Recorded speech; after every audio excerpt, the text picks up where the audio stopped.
Despite Tim Burton's Planet of the Apes remake wasn't quite well received at all, Fox decided to reboot the series with a new prequel, which this was much better in ways, and well, I'm going to review this along with its two sequels in order to promote the release of Kingdom of the Planet of the Apes coming up this weekend. So here it is. Here's my review of Rise of the Planet of the Apes. Big D's Entertainment Rankings and Reviews.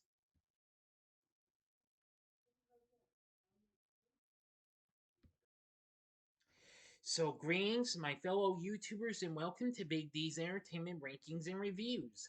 My name is Noel, better known to as the Big D, and this time around I bring to you a review of the 2011 sci-fi action flick Rise of the Planet of the Apes, released by Fox, directed by Rupert Wyatt, written by Rick Jaffa and Amanda Silver. It's a reboot of the Planet of the Apes film series and seventh overall installment. Starring Andy Serkis as Caesar, along with James Franco, Freida Pinto, John Lithgow, Brian Cox, Tom Felton, and David Oyelowo. If I mispronounced that, I do apologize. In the film, Caesar, which starts with a chimpanzee genetically enhanced and raised by a man named William Rodman, goes from living in captivity to eventually leading an ape uprising against humanity. The film was released on August 5th, 2011, which was a decade after Tim Burton's Planet of the Apes remake was released. Anyway, this was really something. Now, unlike the other films, including Burton's remake, the apes were created using extensive visual effects and performance capture commissioned by Weta Digital, who recently did the visual effects and performance captures for Fox's big hit Avatar. And even though they had recently worked with Fox numerous other times, including on other films, plus and films from other studios, most notably the Lord of the Rings trilogy for New Line Cinema. This was not too bad. I know sometimes some stuff like this can be a little, you know, but nonetheless, I think this was still pretty good. But let's not get too far ahead of ourselves. I haven't gotten to our story yet. Let's begin. In San Francisco, pharmaceutical chemist Will Rodman tests the viral based drug ALZ 112 on chimpanzees at the biotechnology company Genesis to find a cure for Alzheimer's disease. The drug is given to a chimpanzee named Bright Eyes, greatly increasing her intelligence. However, during Will's presentation for the drug, Bright Eyes is forced from her cage, goes on a rampage, and is shot to death. Will's superior, Stephen Jacobs, terminates the project and has the chimpanzees euthanized. However, Will's assistant Robert Franklin reveals that the reason for Bright Eyes' rampage was that she had recently given birth. Will reluctantly takes in the infant chimpanzee, eventually naming him Caesar. Discovering that Caesar has inherited his mother's intelligence through being exposed to the drug, Will decides to raise him. 3 years pass, Caesar becomes highly intelligent. He can communicate through sign language. Will begins a romantic relationship with primatologist Caroline Arana. Will and Caroline introduce Caesar to the redwood forest at Muir Woods National Monument so he can roam. Meanwhile, Will treats his father, Charles, with the drug ALZ 112, which seems to restore his cognitive ability. 5 years later, Caesar, now entering adulthood, questions his origins and place in the world. Charles's condition returns as his immune system becomes resistant to the drug.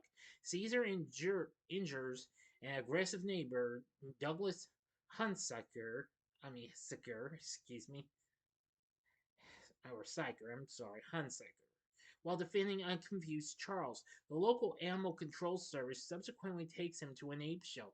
Caesar is tormented by the alpha chimpanzee Rocket and the chief guard Dodge Landon. However, Caesar befriends Maurice, a former circus orangutan who also knows sign language.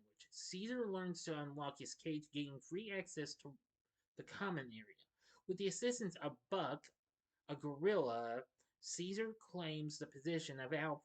Meanwhile, Jacobs clears the development of a more powerful gaseous version of the drug, ALZ 113, when Will tells him it can improve intelligence. Will takes the drug home for his father, but Charles declines further treatment and dies overnight. After attempting to test the drug on a bonobo named Koba,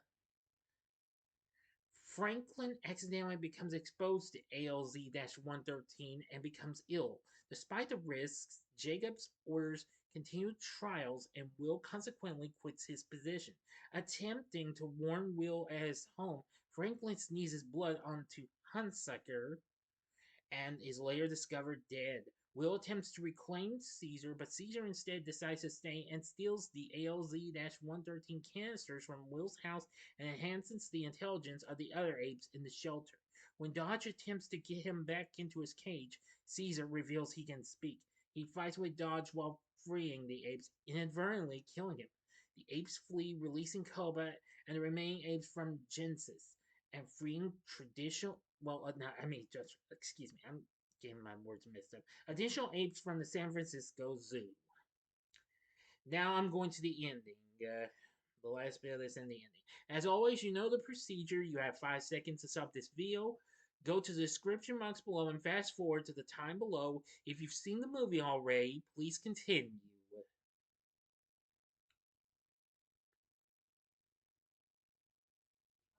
Okay, you've been warned. A battle ensues as the apes fight their way past the police blockade on the Golden Gate Bridge in an attempt to escape into the Redwood Forest. To rescue Caesar, Buck sacrifices himself to down a helicopter. Koba pushes the helicopter, with Jacob still inside, into San Francisco Bay. As the apes find their way into the forest, Will finds and warns Caesar that the humans will hunt them, begging him to return home. Caesar hugs him and says he is home. Will accepts Caesar's wishes, and the apes embrace their new lifestyle in the forest. Meanwhile, Hunsucker, now infected with ALZ 113, arrives at San Francisco International Airport for his flight. And he eventually spreads the virus around the planet, leading to a deadly pandemic. End of story.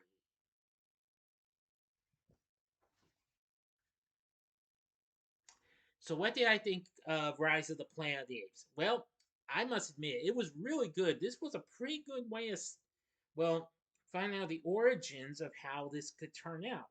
Well, as much as unlike most of the sequels to the original film, or even Tim Burton's remake, this film got good reviews. Excuse me.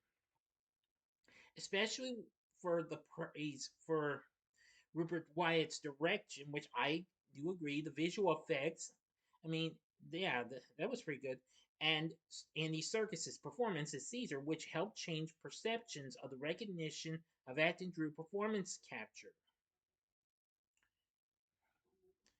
Now, the film currently sits certified fresh on Rotten Tomatoes with 82%. Saying led by Rupert Wyatt's stylish direction, some impressive special effects, and a mesmerizing performance by Andy Serkis, the film breathes unlikely new life into a long-running franchise. Definitely. Metacritic has it uh, as score 68 out of 100. And Cinema Score gave this an A minus. Now, for the other reviews, Roger Ebert gave this 3 out of 4 stars and praised the role of Caesar and Andy Serkis by stating it was a wonderfully executed character and one never knows exactly where the human ends and the effects begin, but Serkis and or Caesar gives the best performance in the movie. Definitely. Daily News labeled the film as the summer's best popcorn flick.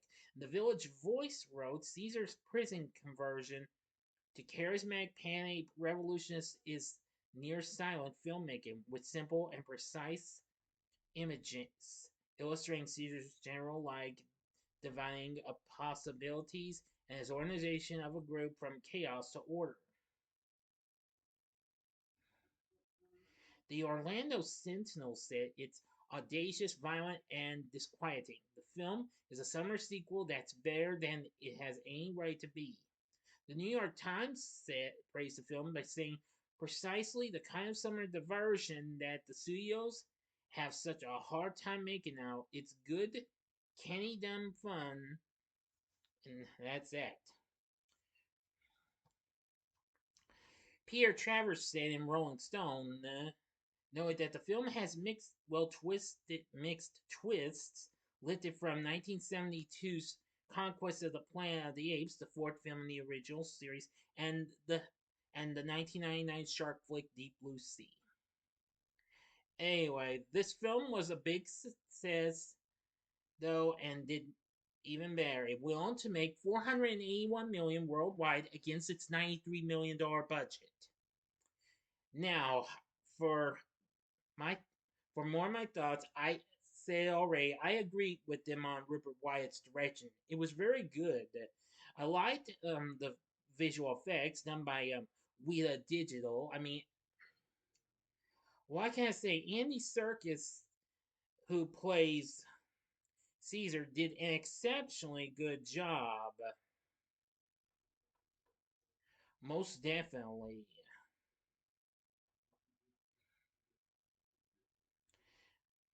Now, of course,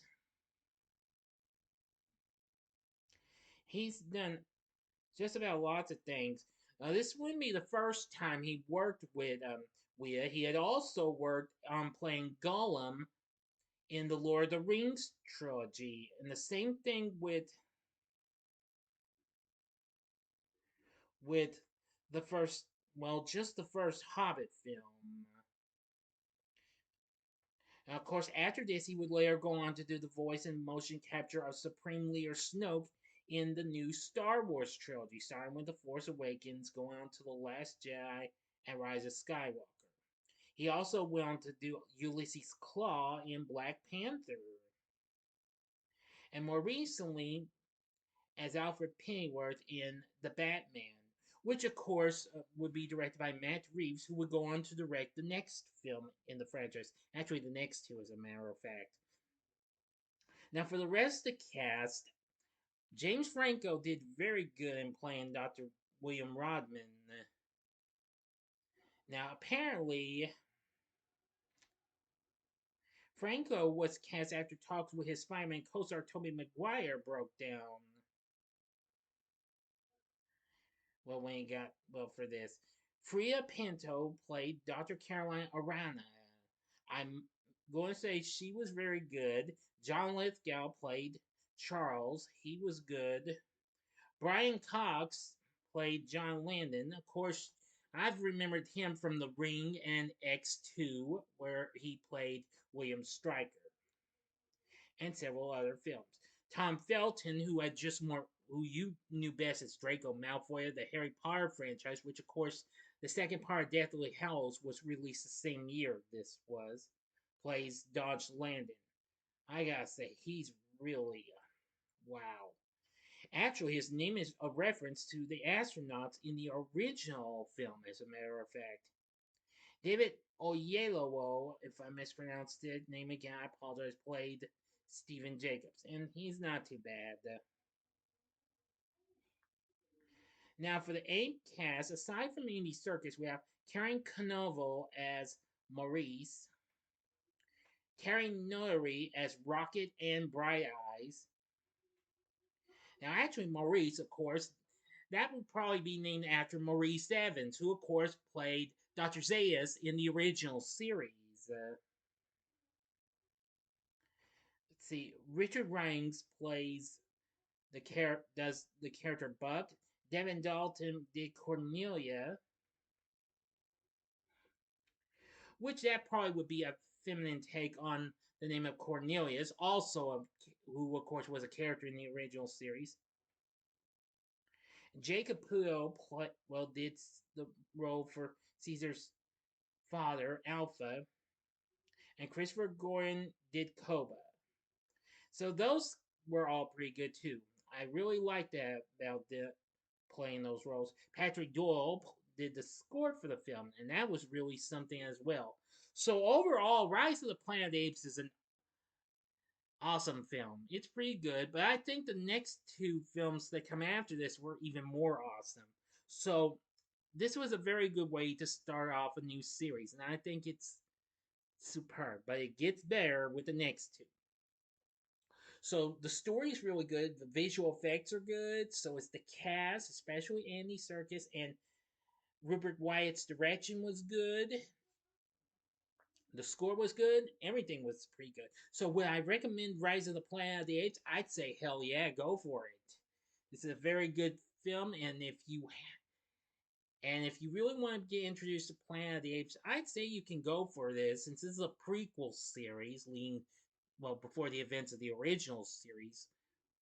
But you don't have to take my word for it. But anyway, Rise of the Planet of the Apes, I would recommend you give this a shot.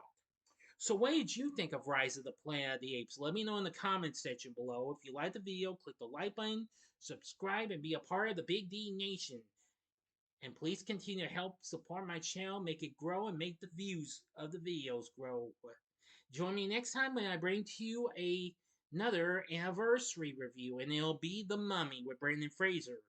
So if you like this, consider checking out my reviews of the original Planet of the Apes from 1968 in the upper left-hand corner, or see my recent review of the Planet of the Apes remake from 2001 in the upper right-hand corner. Or if you'd like another big ape of a flick, check out my review of Kong Skull Island, the second installment of the MonsterVerse franchise in the bottom left-hand corner. And the bottom right-hand corner is the button you can click to subscribe if you like rankings and reviews on movies, TV, music, video games, etc. Then I'm your guy. Thanks for watching. Until next time, I'm the Big D saying, see ya.